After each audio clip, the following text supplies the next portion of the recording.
Du 4 au 19 mai, l'association Handicapable sera en action.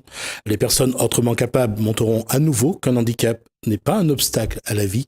Seule la volonté de vivre compte. C'est dans Gadiam Réunionnais.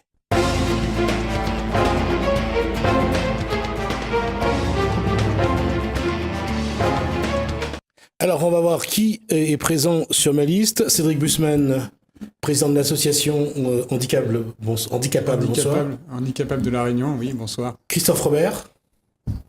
Bonsoir. Bonsoir. Et le troisième que j'ai pas noté. Thierry Telcide. Thierry Telcide. Telcide. Alors, quel est l'événement qui va avoir lieu du 4 au 19 mai? Alors, du 4 au 19 mai, le vendredi 4 mai, va commencer le Tour de La Réunion en fauteuil roulant, depuis le centre de rééducation où travaille Thierry au Tampon. Et on va faire le tour sur le littoral, le tour de l'île, en 16 étapes, 16 jours. Voilà. En 16 jours. Voilà. D'accord. On va y revenir. C'était pour mettre l'eau à la bouche. Maintenant, je vais revenir. C'est quoi l'association Handicapable? Alors, l'association Handicapable de La Réunion, dont je suis président, en fait, a été créée essentiellement autour de cet événement Renandi Tour, mais en fait, c'est pour faire sortir les personnes à mobilité réduite en fauteuil ou autres difficultés de chez eux, parce que voilà, on s'est rendu compte avec un des autres partenaires de Tour que dans cette situation-là, on était isolé. Donc, on proposera, parce que là, tout s'est passé très vite depuis le moment où on a décidé où l'association a décidé d'organiser ce tour. Mais après ce tour, on fera des événements type pique-nique, partage, pour en fait faire en sorte que les personnes à mobilité réduite ne soient pas, encore une fois, chez elles et puissent participer à des activités. Alors, personnes à mobilité réduite. On essaye toujours de trouver des termes qui ne réduisent pas les personnes à un handicap. Aujourd'hui, qu'est-ce qu'il faudrait dire? J'ai Brigitte Grondin qui me dit les personnes autrement capables. Vous dites comment? Personnes en situation difficile ou personnes en situation handicapante, effectivement. D'accord. Votre fonction à vous, c'est? Alors moi, je suis enseignant en activité physique adaptée, tout ce qui se rapporte à l'handisport ou au sport adapté. Et donc sur le projet, effectivement, j'ai accompagné Christophe en termes de coach ou d'entraîneur afin qu'il puisse pouvoir effectivement faire les 16 étapes du tour avec ses camarades, quoi. Combien de participants? Il y en a 4 normalement. Ouais, enfin, 3 sûrs. T'as dit Christophe, donc c'est Cédric que t'as accompagné.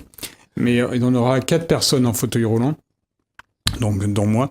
Il y aura une personne qui s'appelle Amdi, mais son nom de scène, c'est Dr Léo, qui a fait lui-même le tour de Mayotte en fauteuil roulant au mois de mars 2017. Ouais. Et voilà. Et puis, il y a 2 autres personnes qui sont... Donc, Dr Léo est paraplégique. Une autre personne qui est président de l'association Claire, qui est une association pour les... Du tampon, voilà, qui est au sein du CHU. Et puis une autre personne... Qui est également paraplégique. Ouais, qui est également paraplégique. On parle de Olivier... Boris, non, c'est Boris Armand. Après, c'est Boris Armand, oui. Là, d'accord, ça a changé, d'accord. Voilà. Ouais. Christophe Robert, qu'est-ce qu'il fait dans cette aventure? Moi, je suis plutôt bénévole dans l'association. Et on va dire apporter plus de joie à ces personnes-là. Mais un peu de la musique. Voilà, j'ai connu Christophe également au centre où j'ai connu Cédric. Et comme on sait qu'il est dans l'événementiel, le dernier pique-nique parentage que l'association a réalisé à Saint-Pierre, Christophe nous a prêté effectivement ses compétences en termes d'animation. Et voilà, donc on a réussi encore une fois à fédérer du monde et Christophe y a contribué par son animation. Compétences en matière d'animation, d'événementiel, ça veut dire quoi? Musical, DJ, donc voilà. Également chant, interprète. Non. non. Dans la famille, oui, mais moi non. Ah, d'accord, ok. Alors, qu'est-ce qui explique la présence de Christophe Robert à cette manifestation? Je suis handicapé aussi. C'est-à-dire? Amputé des jambes, j'ai des prothèses. D'accord. Et comme je suis dans une situation de handicap, C'est pour ça que... j'apporte mon soutien et D'accord. aussi un peu de Comment l'aide. L'amputation est arrivée à quel âge? J'ai fait ça en 2012, la première amputation, C'était lié à... le diabète. D'accord. Et aujourd'hui, comment c'est cette situation Au début, c'était dur pour moi parce que voir, me voir perdre un membre, c'était dur au début. Mais après, quand les personnes m'ont dit de ne pas m'inquiéter, j'aurai des prothèses, ça donne un peu d'espoir et envie d'avancer. Donc voilà. D'accord. Et justement, handicapable, aujourd'hui, c'est aussi de Christophe Robert, c'est de montrer que malgré cet handicap, on reste quelqu'un de comme les autres. D'actif, Oui, motivé, envie d'avancer dans la vie, de dire que c'est pas l'handicap qui empêche ça. D'accord.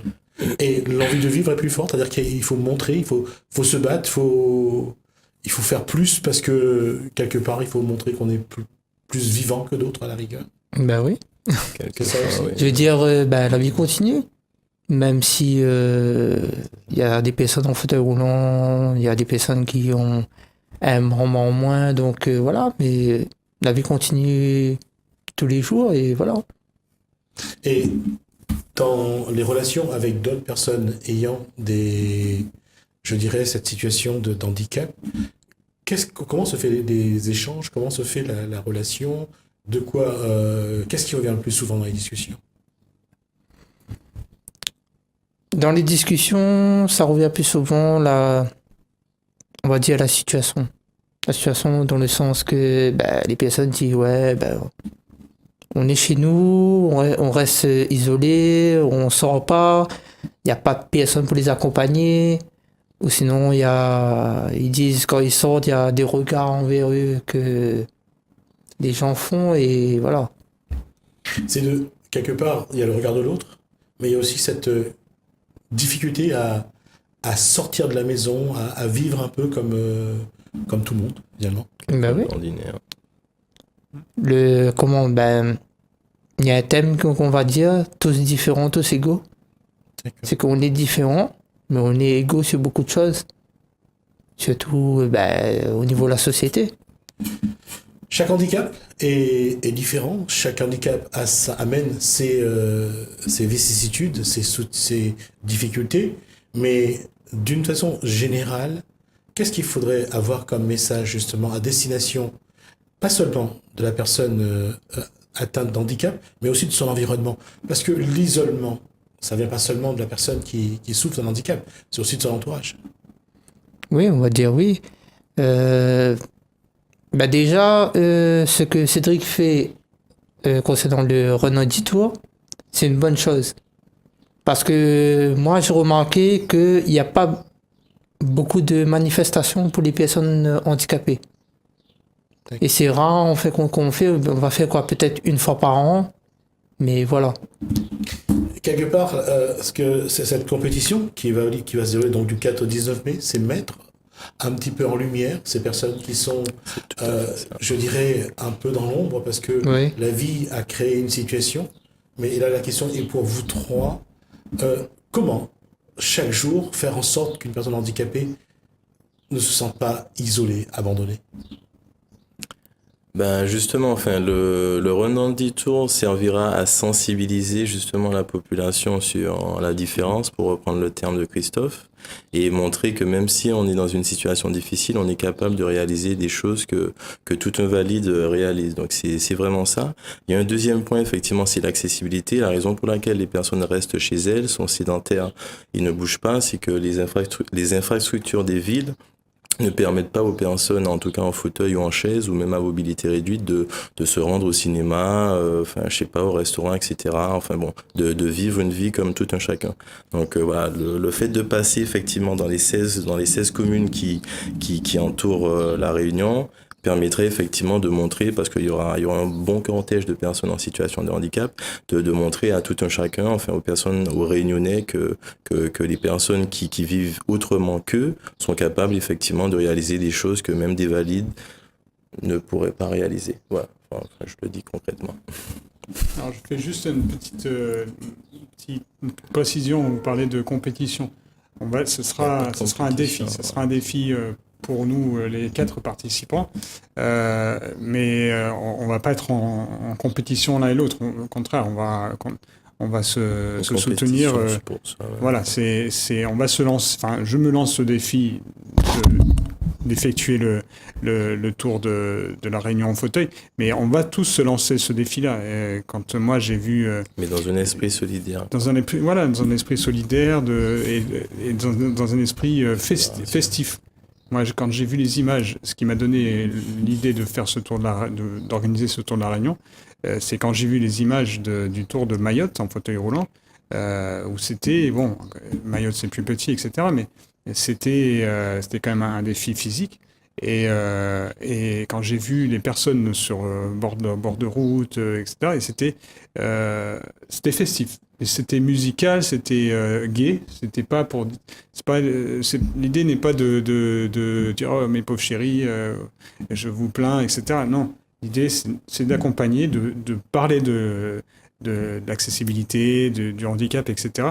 Mais pas pour larmoyer. Je veux pas un regard différent. Voilà. Au contraire, je veux rendre quelque chose de très positif. Ouais. Ça a des répercussions pour toutes les personnes en fauteuil. Donc c'est bien de sensibiliser, de mobiliser, de faire en sorte que la population regarde le public handicapé et surtout, on le voit, c'est toujours à force de loi, que ce soit dans les constructions, pour les sanitaires, pour les accès, les rampes et tout, y compris pour les toilettes. La loi, aujourd'hui, plus avant, c'est la loi qui impose. Et on voit que ce n'est pas simple que la personne qui n'est pas handicapée prenne en compte. Une fois, j'ai vu, c'est quelqu'un d'ici qui était venu sur ce plateau, qui m'avait dit, par exemple, pour les non-voyants, les malvoyants, les non-voyants, les aveugles, ils me disent, vous voulez nous aider? Commencez par ne pas vous garer sur les trottoirs. Parce que les places PMR, voilà, les places PMR, effectivement, tout un chacun veut accéder plus vite à l'hypermarché, donc prennent toutes les places pour les personnes à mobilité réduite. Ça commence effectivement à se démocratiser, ce qui est bien, mais jusqu'à présent, on est en 2018. Les premières lois sont de 1975, enfin bon bref, sans faire de l'historique, mais jusqu'à présent, il y a des personnes qui utilisent les places juste pour accéder plus vite à la porte, et souvent il y a un slogan qui dit prends ma place pour mon handicap, quoi. Donc voilà, elles peuvent marcher, Christophe, Cédric en l'occurrence, lui il a des difficultés quelquefois à se déplacer. Quand on finit les entraînements, il a les jambes effectivement cassées. S'il peut se garer à côté d'un accès et non pas faire tout le trajet d'un parking, c'est pas négligeable, quoi. Il y a des personnes qui n'ont pas cet état d'esprit-là et c'est dommage. Et c'est vrai que lorsqu'on ne côtoie pas le milieu, milieu de personnes handicapées ou porteuses de handicap ou en situation de handicap, on n'appréhende pas suffisamment, on ne comprend pas le handicap. Et souvent, quand on regarde, on voit les gens se garent n'importe où, sur les trottoirs. Et pour les personnes malvoyantes ou non-voyantes ou les aveugles, c'est très difficile après de pouvoir passer. On le voit également, souvent on voit les fauteuils roulants sur la route même et non pas sur le trottoir, parce que le trottoir est souvent également occupé. Soit trop étroit, soit inaccessible, soit... Alors, la prise de conscience, on le dit encore une fois, n'est pas simple. Et aujourd'hui encore, pourtant tout le monde en parle, de cette fameuse loi de 2005, de Jacques Chirac, mais ça a du mal à rentrer dans les consciences, apparemment. C'est ça, dans les normes. Après, je remets ainsi en tout cas les politiques, les communes, les maires d'avoir autorisé effectivement en partie le passage dans leur commune, mais c'est vrai qu'il y aurait un effort à faire supplémentaire. Donc franchement, je tiens à les remercier pour l'autorisation de circulation, mais un effort à faire en termes d'accessibilité. Et c'est vrai que l'espace urbain n'est pas pensé pour la personne effectivement qui ne se déplace pas comme tout un chacun. Et ça, voilà, ça reste encore quelque chose à faire. Et ma question, c'est qu'est-ce que vous attendez du public? Vous allez faire le tour de la Réunion en fauteuil. Vous allez faire ça pendant 16 jours. Qu'est-ce que vous attendez du public et quel message vous voulez transmettre? Et la question est pour vous trois. On va commencer par Christophe Robert, à la rigueur. Quel message il faudrait envoyer au public, Christophe Robert? D'avoir un autre regard envers ces personnes-là. Parce que c'est des personnes qui sont motivées et ils ont l'envie de faire ça. C'est pas un regard du genre que voilà, ils sont handicapés et ils savent rien faire dans leur vie. Donc c'est pour montrer que même les personnes à mobilité réduite, handicapées, savent faire des choses dans leur vie. D'accord. Association handicapable, Cédric Bussmann, aujourd'hui, il y a la démarche, aujourd'hui, il y a toute la façon d'amener l'information et la communication. Qu'est-ce qu'il faudrait avoir comme évolution aujourd'hui? De quoi a besoin ce monde qu'on met parfois à part, mais qui nous montre à quel point, on l'a vu lors des Jeux paralympiques d'hiver, on les a vus, on a vu ce que ça a donné, on a vu les médailles que la France a obtenues également. Comment faire pour porter ce message? Comment faire pour que on arrête d'avoir un regard de différence, mais qu'on a un regard, je dirais, de solidarité, de soutien, d'amitié à la rigueur et Voilà, d'affection. c'est ça. En fait, ce qu'il faut pas. Moi, quand j'ai écrit le projet de le Renanditour, je parlais de regard de condescendance, pas de pitié, mais bon, un autre regard. Simplement, ce qu'on souhaiterait, Christophe et moi, et puis toutes les personnes qui sont autrement, justement, que ce regard ne change pas. En fait, on est une personne comme une autre. Ok, on est en fauteuil, on n'est qu'une canne, on a une canne blanche parce qu'on a des problèmes de... Mais voilà, c'est juste que le regard soit pas différent. Par contre, oui, ce qu'il faut, c'est que respecter ce qui est mis en place, on parlait du stationnement, ça, il y a toujours les personnes qui vont dire ah bah non, je n'ai pas pour longtemps, j'ai juste ça à poser. Oui, sauf que nous, quand on arrive, moi je connais les places, où est-ce qu'elles sont, les places à PMR. Donc si je vois de loin, je vois une voiture qui est stationnée dessus, je dis bon, je fais ma route. Mais non, c'est en l'occurrence, très souvent, c'est des personnes qui n'ont pas à être sur ces places-là. Et que voilà, il y a des choses qui sont faites, respectez-les, s'il vous plaît. Et voilà, je parlerai plus tard de pourquoi, parce que moi, c'est une pathologie qui m'a rendu handicapé. Et, Quel est votre handicap? Alors, la pathologie, c'est la sclérose en plaques. Et c'est une forme, dans la sclérose en plaques, il y a plusieurs formes. Et là, donc, je suis dans une forme dite progressive. Et pas progressive, c'est l'ascension, quelque chose de beau, non. Progressive, plus ça va, et moi, je me sens bien, et j'ai de plus en plus de difficultés à me déplacer. Et c'est une maladie qui est fatigante. C'est quoi la sclérose en plaques? Alors, c'est une maladie auto-immune où l'organisme s'attaque à notre propre, auto-immune, à notre propre organisme, à la gaine de myéline, qui est une gaine nerveuse qui porte l'information entre le cerveau et puis les muscles.